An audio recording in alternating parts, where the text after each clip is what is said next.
నమస్తే. నేను మీ Naidu Yadav. Welcome to Vishnu media. Pawan Kalyan గారు ఎట్టకేలకు తాను పోటీ చేయబోయే స్థానాన్ని ప్రకటించడం జరిగింది.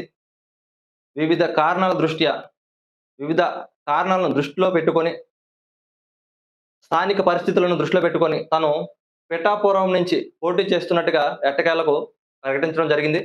అయితే ఇదివరకు గాజువాక, భీమవరం గతంలో 2019లో ఇక్కడి నుంచి పోటీ చేయడంతో ఈసారి గాజువాక నుంచి పోటీ చేస్తారా? భీమవరం నుంచి పోటీ చేస్తారా? అనే ఉత్కంఠ ఇప్పటి వరకు కొనసాగింది గానీ, ఎట్టకేలకు పిఠాపురం నుంచి పోటీ చేయడం జరిగింది.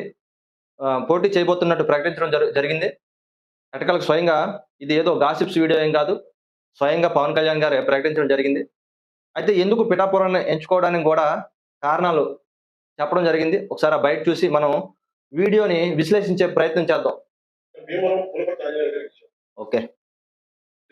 భీమవరం నుంచి పోటీ చేద్దాం అనుకున్నారు ఇప్పటి వరకు. అయితే అక్కడ భీమవరం నుంచి పులపర్తి ఆంజనేయులు గారిని ప్రకటించడం జరిగింది.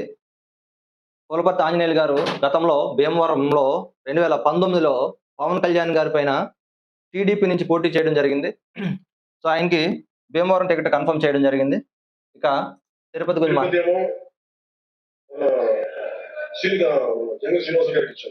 ఓకే. భీమవరం ఏమో పులపర్తి ఆంజనేయులు గారికి, తిరుపతి నుంచి కూడా పోటీ చేస్తున్నారనే ఊహాగానాలు వచ్చాయి కానీ తిరుపతి నుంచి కూడా జంగా శ్రీనివాస్ గారికి ఇవ్వడం జరిగింది, ప్రకటించడం జరిగింది. ఇక గాజువాక మిగిలింది. గాజువాక ఓకే, ఇది పరిస్థితి. గాజువాక పల్ల శ్రీనివాస్ గారు ఇక్కడ ఒక బలమైన నాయకుడు. గాజువాకలో యాదవ సామాజిక వర్గానికి చెందిన ఒక బలమైన నాయకుడిగా పల్ల శ్రీనివాస్ గారు ఉన్నారు. యాక్చువల్గా గాజువాక అనేది గతంలో పవన్ కళ్యాణ్ గారు పోటీ చేసి అక్కడ 2వ స్థానంలో నిలవడం జరిగింది. యాక్చువల్గా జనసేనకు రావాల్సిన టికెట్లో మొట్టమొదటిది గాజువాక. భీమవరం గాజువాక 2 టికెట్లు కూడా గాజువాక పవన్ కళ్యాణ్ గారికి రావాలి జనసేన. కానీ ఇక్కడ తెలుగుదేశం పార్టీ నుంచి పల్లా శ్రీనివాస్ గారు చాలా స్ట్రాంగ్ గా ఉండడంతో ఎట్టకేలకు ఆ టికెట్ టీడీపీని ప్రకటించడం జరిగింది. ఇక మిగిలింది పిఠాపురం.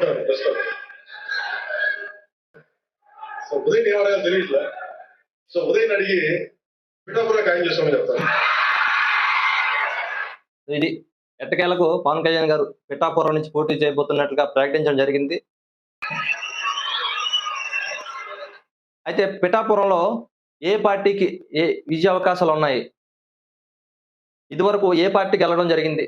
గత ఎన్నికల్ని మనం బేరీజ్ వేసుకుంటే ఏ పార్టీ ఏ సంవత్సరంలో ఏ సార్వత్రిక ఎన్నికల్లో ఏ పార్టీకి వెళ్ళడం జరిగింది?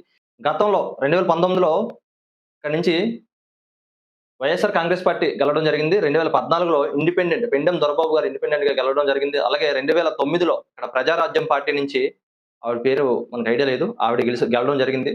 సో పిఠాపురం నుంచి అయితే ఒక పార్టీకి కంచుకోట అని ఏం చెప్పాల్సిన అవసరం లేదు. పిఠాపురం నుంచి అయితే ఇక్కడ పవన్ కళ్యాణ్ గారు గెలిచే ఛాన్స్ ఉంది. అయితే ఇంకొంచెం క్లియర్ గా మనం మీకు నెక్స్ట్ వీడియోలో నేను చెప్పే ప్రయత్నం చేస్తాను. అసలు పిఠాపురంలో ఇప్పటి వరకు ఏ పార్టీ నుంచి ఎవరు గెలిచారు, అక్కడ ఓటింగ్ ఎంత, ఏ కులం ఎంత ఓటింగ్ పర్సెంటేజ్ ఉందనేది నెక్స్ట్ వీడియోలో క్లియర్ గా చేసే ప్రయత్నం చేద్దాం. ఇప్పుడు ఇంకా పవన్ కళ్యాణ్ గారు ఏం మాట్లాడారు అనేది చూద్దాం, ఎందుకంటే వీడియోలు ఎంత ఎక్కువైపోతుంది కాబట్టి. ఎంపీగా కూడా పోటీ చేసే అవకాశం ఉన్నట్టుగా ప్రకటించడం జరిగింది.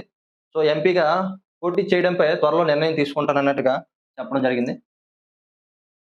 ఎంపీగా పోటీ చేయాలా లేదా అనేది రోజుల్లో ఆలోచన పెద్దలతో మాట్లాడి నిర్ణయం చెప్తాను. ఓకే, ఇది ఎంపీగా పోటీ చేయాలన్న దానిపై పవన్ కళ్యాణ్ రియాక్షన్.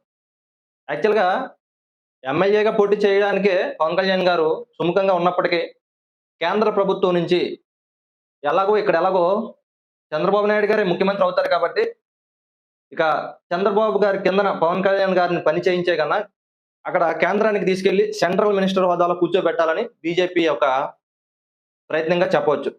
సో దీనికి సంబంధించి ఇంకా చర్చలు జరుగుతున్నాయి. ఎమ్మెల్యేగా పోటీ చేయాలా లేదంటే ఎంపీగా పోటీ చేయాలా, 2 పోటీ చేయాలనే దానికి ఎమ్మెల్యేగా అయితే ఖచ్చితంగా పోటీ చేస్తారు.